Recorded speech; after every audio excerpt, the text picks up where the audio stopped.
시편 128편 1절부터 6절까지 저와 성도님들 한 절씩 번갈아가며 읽겠습니다.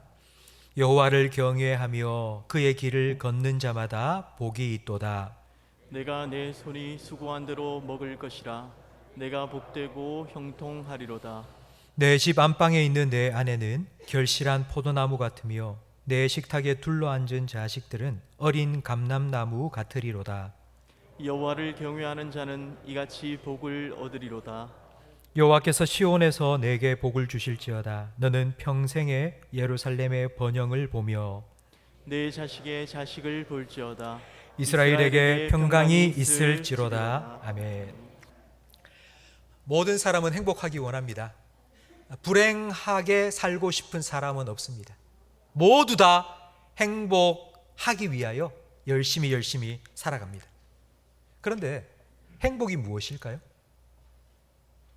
행복이 무엇인지 모르고 그 행복을 위해서 열심히 살아가는 건 차를 운전하는데 막 100km로 막 쫙 달립니다. 그런데 정작 목적지도 없이 달리는 것과 같습니다. 그렇게 달리다 보면 목적지로부터 더 멀어질 수밖에 없습니다. 행복이 무엇인지 모르고 행복을 추구하며 살면 행복과 멀어질 수밖에 없습니다.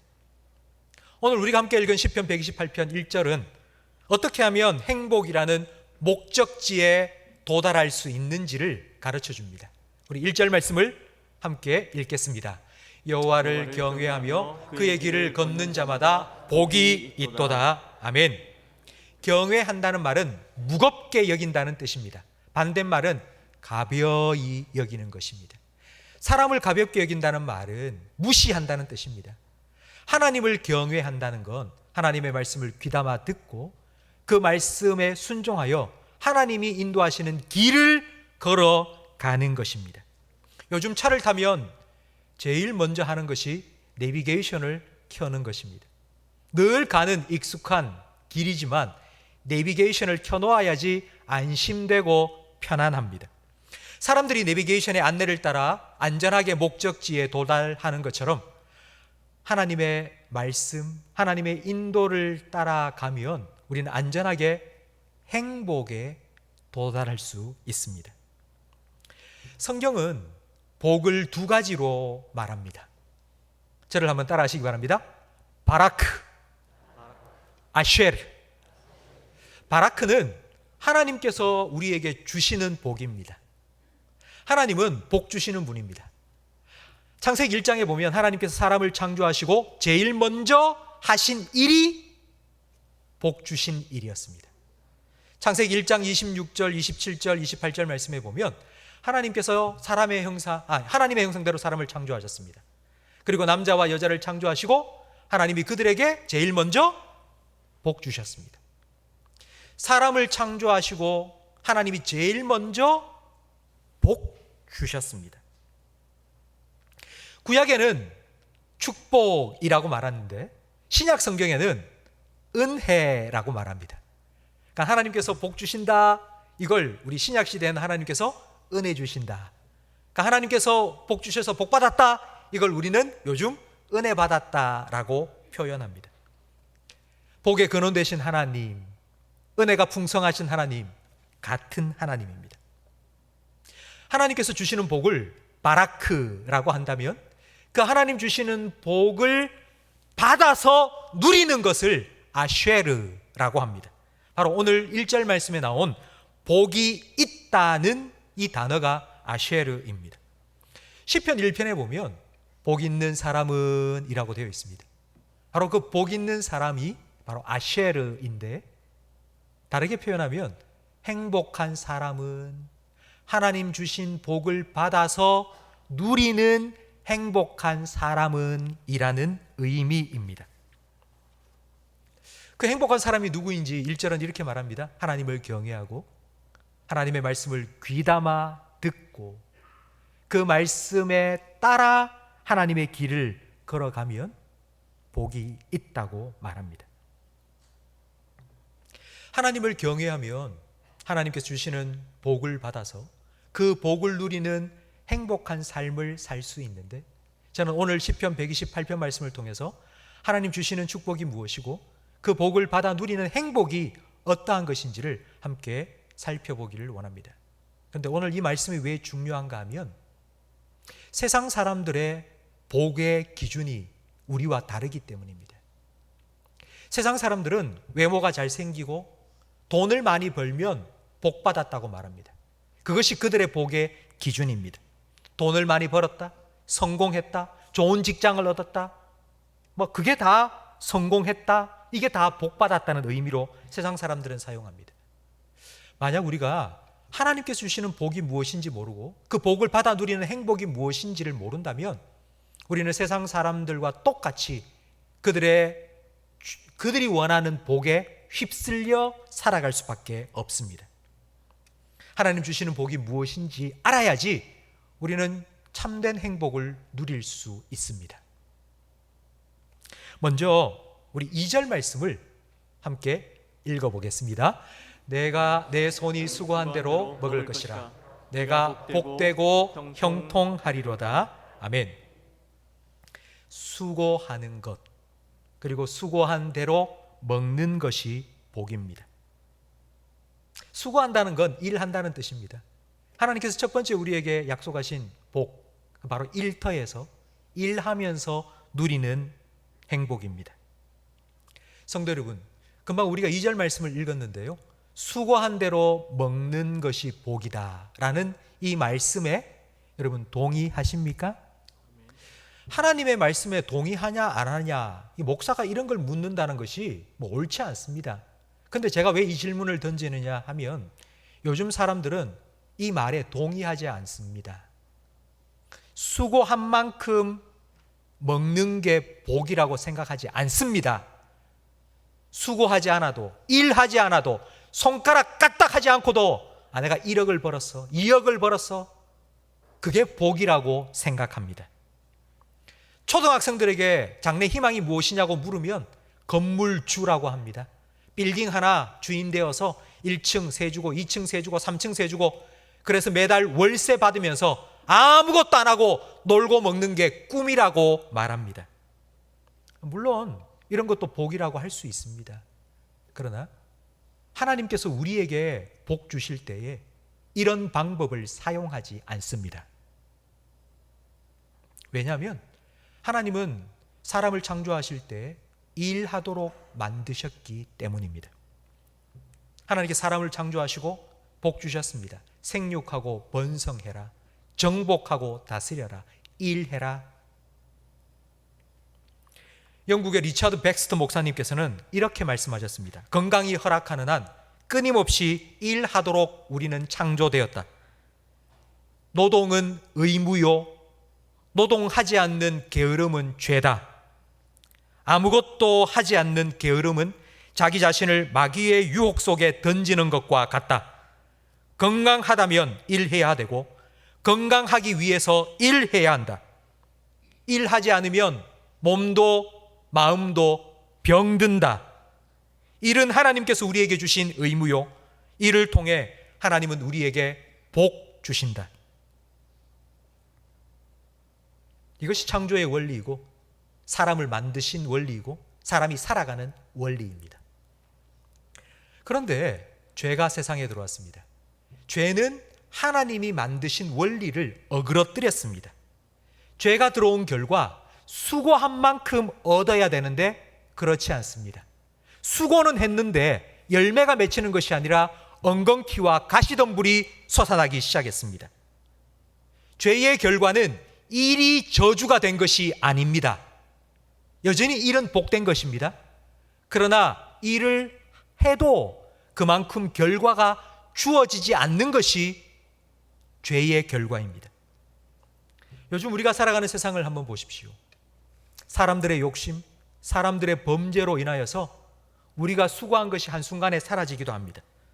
불공평한 세상이라고 말을 많이 합니다. 아무리 힘쓰고 애쓰고 노력하고 땀 흘려도 주어지지가 않습니다. 나는 열심히 일하는데 다른 사람들이 그걸 다 가지고 갑니다. 열심히 농사를 지었습니다. 그런데 태풍이 불어서 그만 과일이 다 떨어져 버렸습니다. 하나도 추수를 하지 못했습니다. 이와 같은 일들이 우리가 살아가는 이 세상 가운데 일어나고 있습니다. 그래서 어떤 사람들은 나는 정말 열심히 살아가는데 내게 남은 것 아무것도 없어. 그런데 저 사람들은 아무것도 안 하면서도 저렇게 떵떵거리고 잘 사네?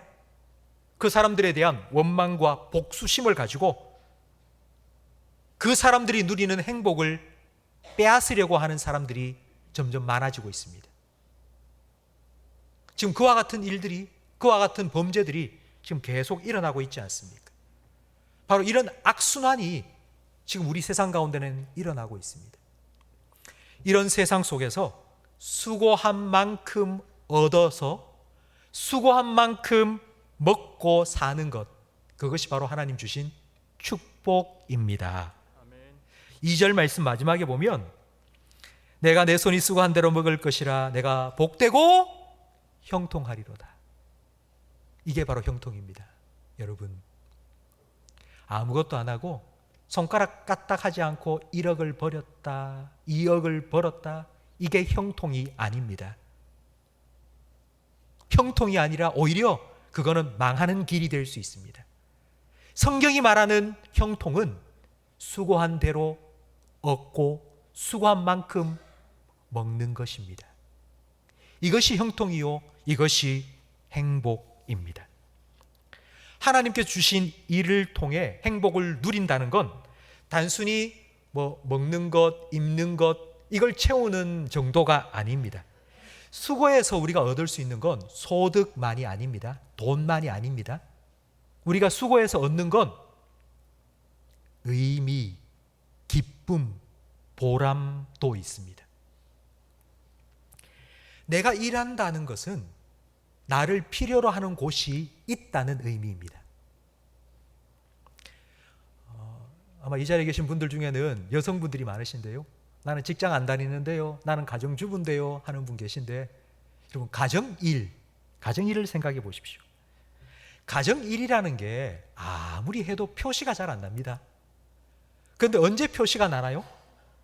하루 자리를 비웠을 때, 친정에 갔다 오면 집이 엉망진창이 되어버립니다. 가정일이라는 건 한도 끝도 없는 것 같습니다. 해도 끝나지 않습니다. 힘듭니다.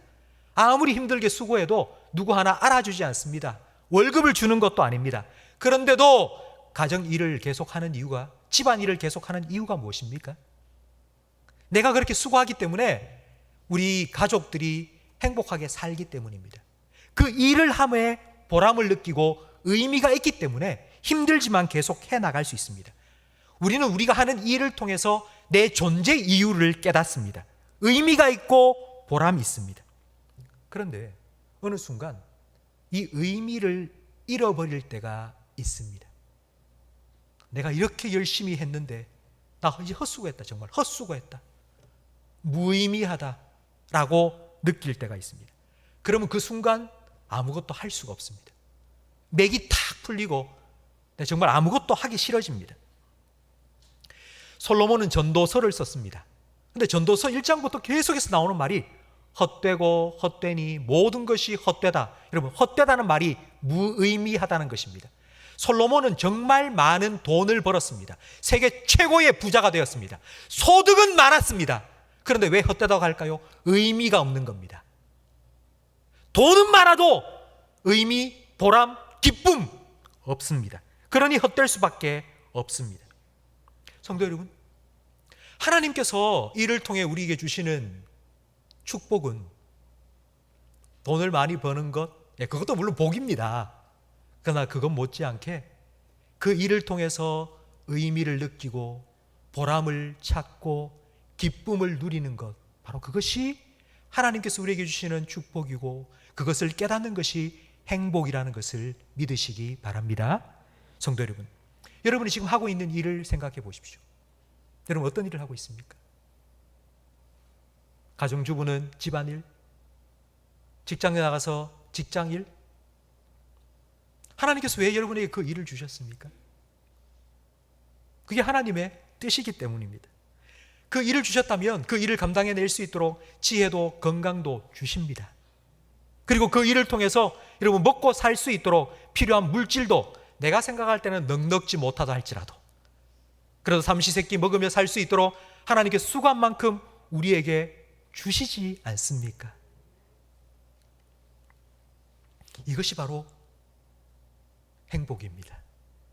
성도 여러분, 아침에 내일 아침, 이제 오늘 주일 마치고 내일 아침에 일어나서 출근해야 될 때 땅이 꺼져라 한숨을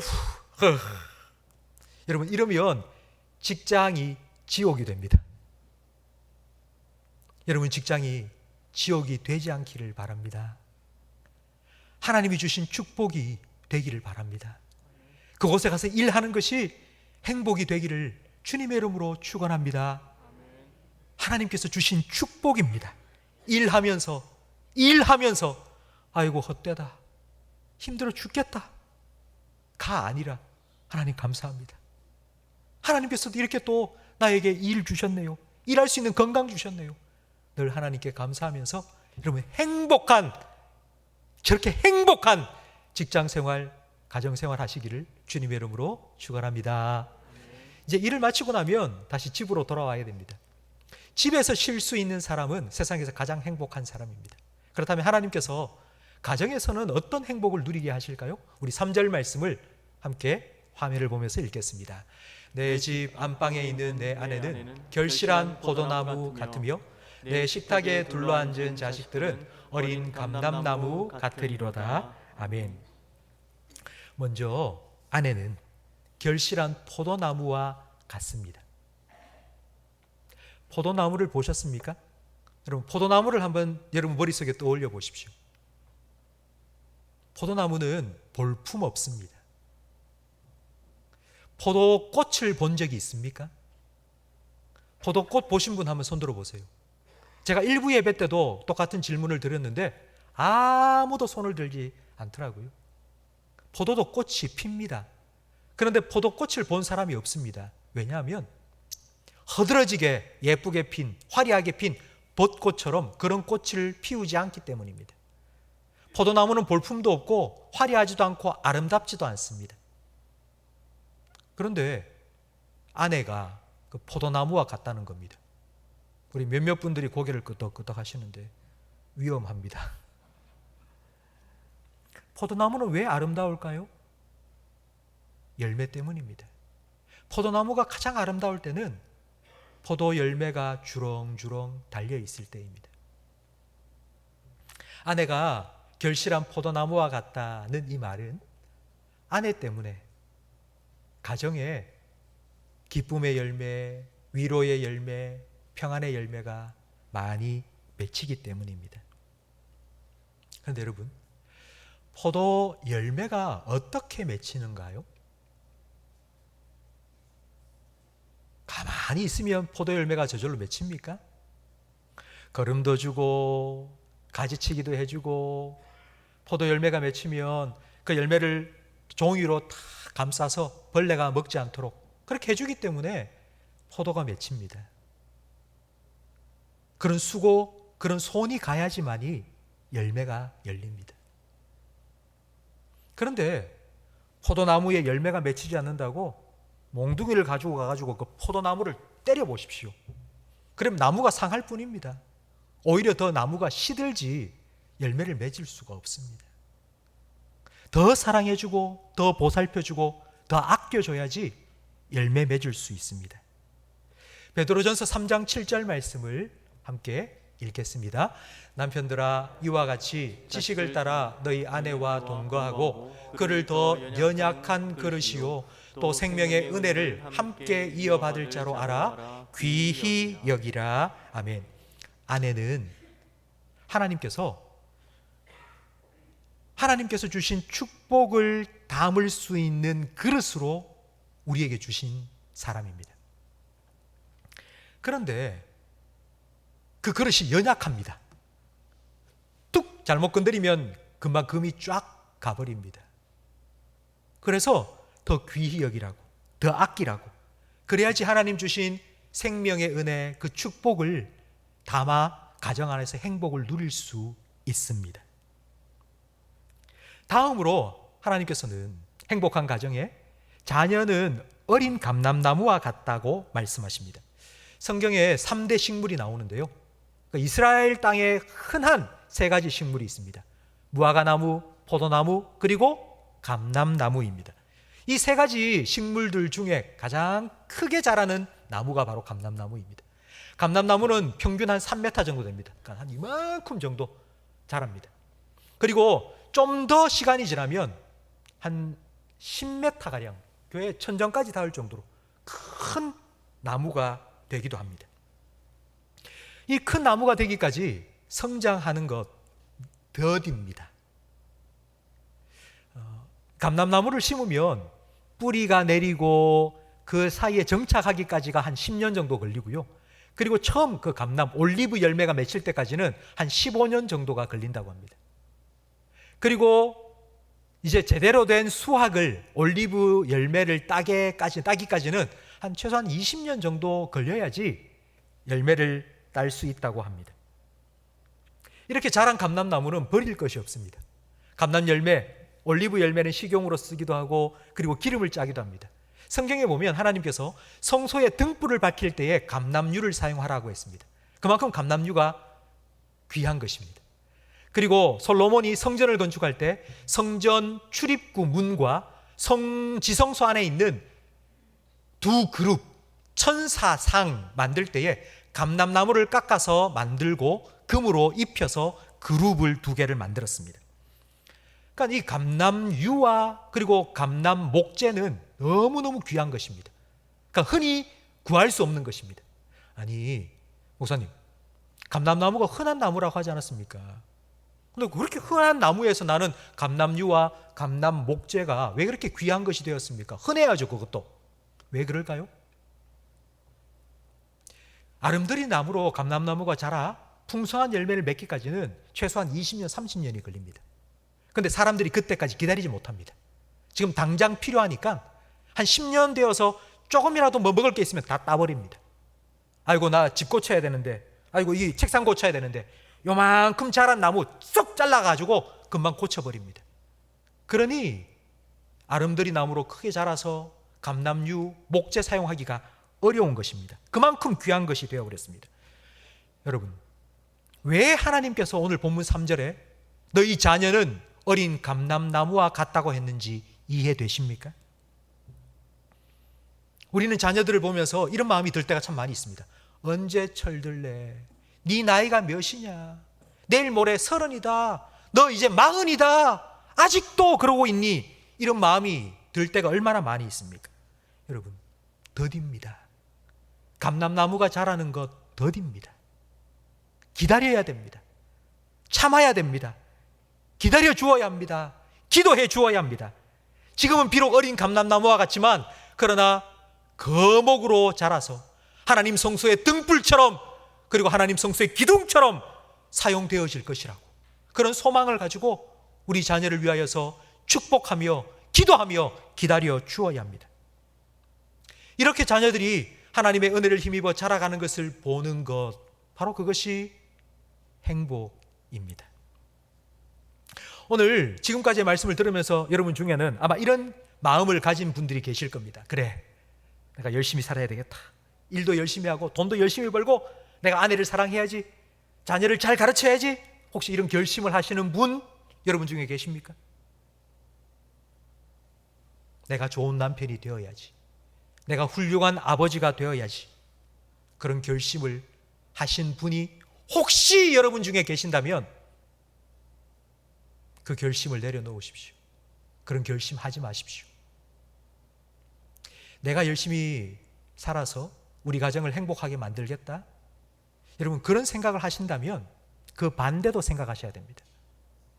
내가 조금이라도 잘못하면 그 행복이 와장창 깨어지고 사라질 수도 있다는 것을 기억해야 됩니다. 하나님은 우리에게 복 주시는 분입니다. 그 복을 누리는 것이 행복입니다. 행복은 내가 노력해서 얻을 수 있는 것이 아닙니다. 하나님이 주셔야지 누릴 수 있습니다. 누가 이런 행복을 누릴 수 있을까요? 4절 말씀을 함께 읽겠습니다. 여호와를 경외하는 자는 이같이 복을 얻으리로다. 아멘. 1절 말씀에 말씀하셨어요. 그런데 4절에 다시 상기시킵니다. 이게 너무나도 중요하기 때문에. 그렇게 살려고 애쓰고 노력한다고 되는 게 아니다.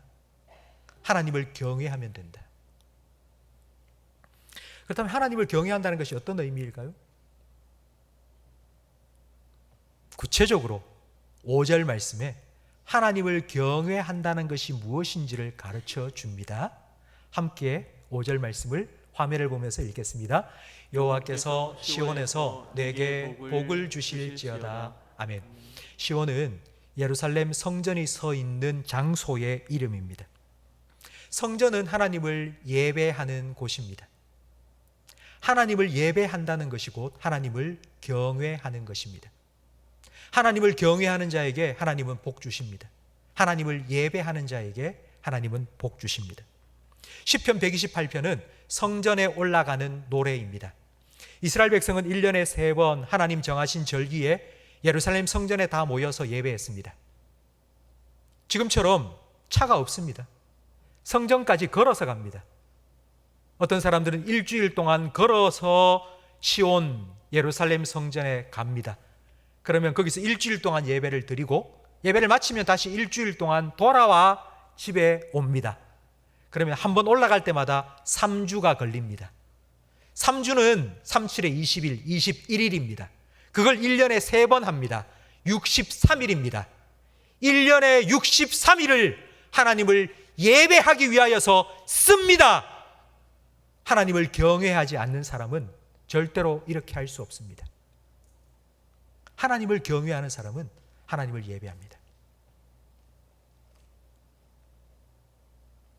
하나님께서 오늘 우리에게는 63일이 조금 기니까, 요즘은 우리가 너무 바쁘게 사니까 하나님께서 그 시간을 조금 줄여주셨습니다. 며칠로요? 1년에 54주, 54일로 줄여주셨습니다. 하나님을 경외하는 사람은 1년에 54일 주일 하나님 앞에 나와서 예배합니다. 단지 하나님을 경외하기 때문에, 하나님을 두려워하기 때문이 아닙니다. 단지 그 이유 때문만이 아닙니다. 하나님께 나오면 하나님께서 복 주시기 때문입니다. 하나님은 복 주시는 분입니다. 성도 여러분, 여러분이 예배하러 와서 하나님께 예배를 드리고 돌아갈 때에 어떤 복을 가지고 가십니까? 한 보따리 하나님께서 복을 싸주십니까? 그런 거 아니지 않습니까? 그럼 여러분 예배 드리러 와서 돌아갈 때에 그 어떤 복을 받아 가십니까?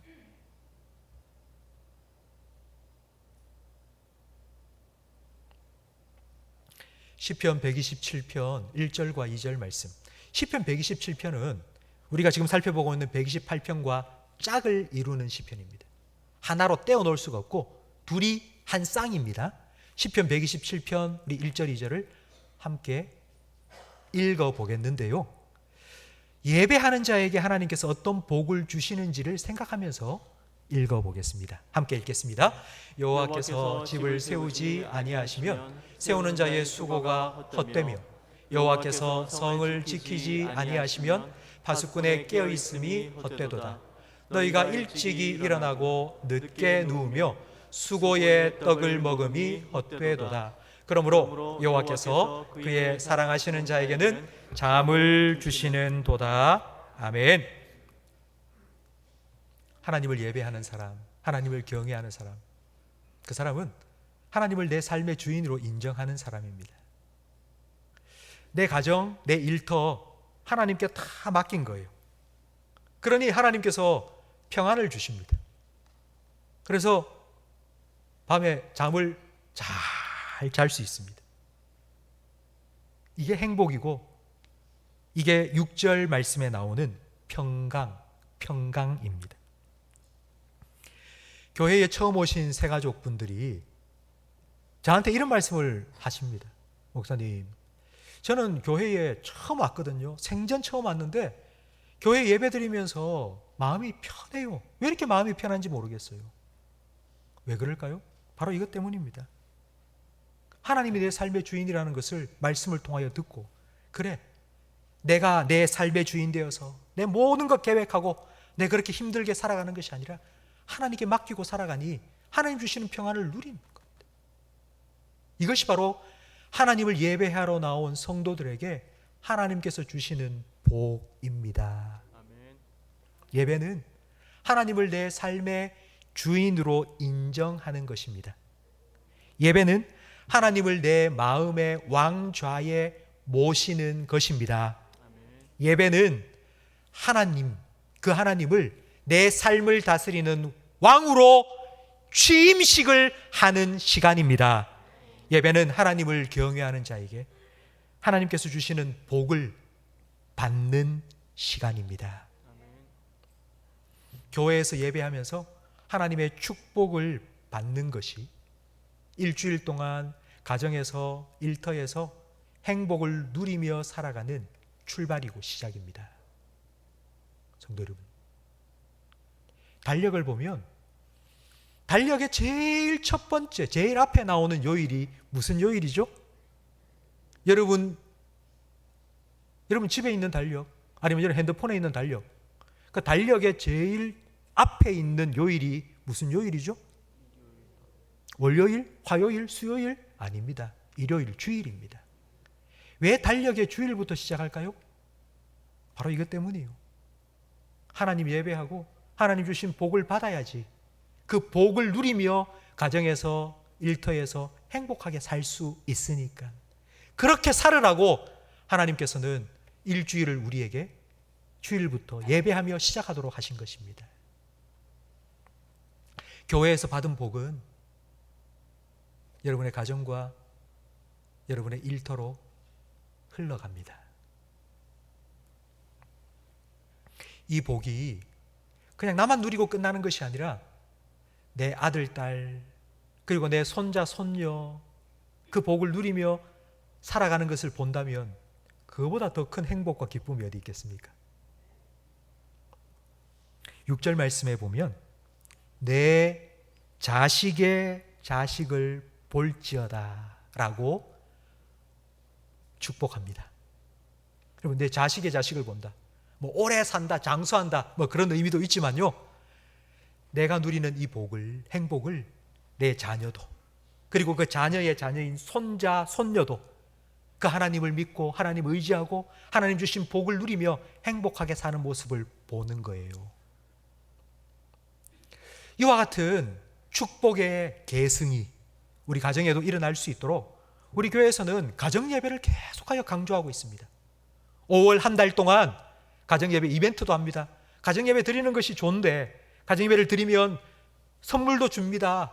이벤트에 참여하세요. 계속 광고하고 그렇게 하는 이유가 바로 여기에 있습니다. 성도 여러분, 5월 한 달 동안만이라도, 아니 오늘 한 번만이라도 여러분 가정에 가셔서 여러분 자녀와 함께 하나님을 예배하십시오.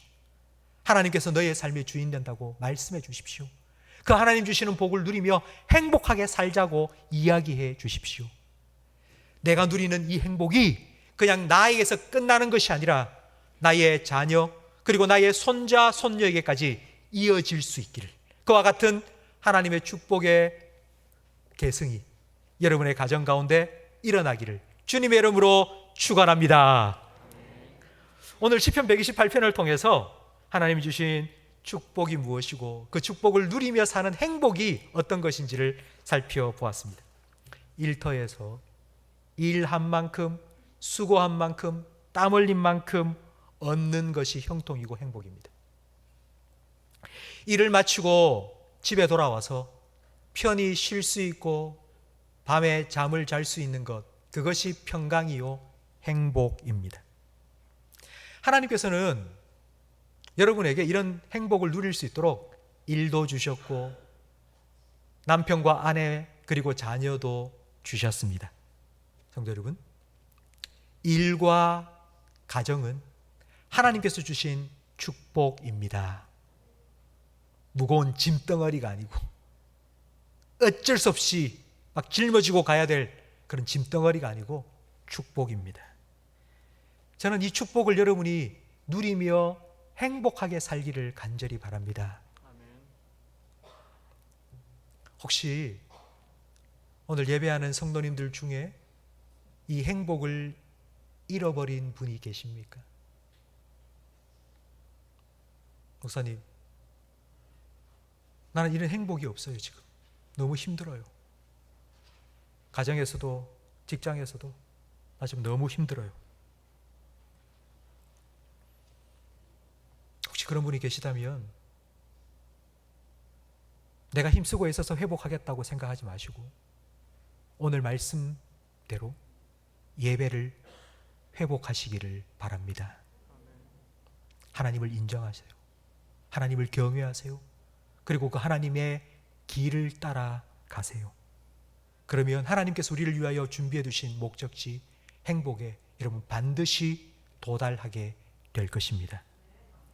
하나님이 반드시 행복을 회복시켜 주실 것입니다. 왜냐하면 그것이 하나님의 뜻이기 때문입니다. 여러분의 행복은 하나님의 뜻입니다. 하나님의 아들, 딸이신 여러분, 여러분의 아버지 되신 하나님께서는 하나님의 아들, 딸인 여러분이 행복하게 살기를 원하십니다. 그래서 그 하나님의 뜻을 이루시기 위해서 지금도 여러분의 가정을 다시 세워주시기를 원하고 회복시켜 주시기를 원하고 여러분의 일터도 지켜주시기를 원하십니다. 우리가 아무리 세우려고 애써도 하나님이 세우지 아니하시면 세우는 자의 수고가 헛되고 우리가 밤새 잠 한숨 자지 아니하고 일해도 하나님께서 지키지 아니하시면 파수꾼의 깨어 경상함이 헛되다고 성경은 말씀하고 있습니다. 하나님께서 여러분의 행복을 위해서 여러분의 가정을 세우시고 여러분의 일터를 지켜주고 계심을 믿으시기 바랍니다. 그 하나님을 여러분의 주인으로 인정하십시오. 그것이 하나님을 경외하는 것이고 그것이 하나님을 예배하는 것입니다.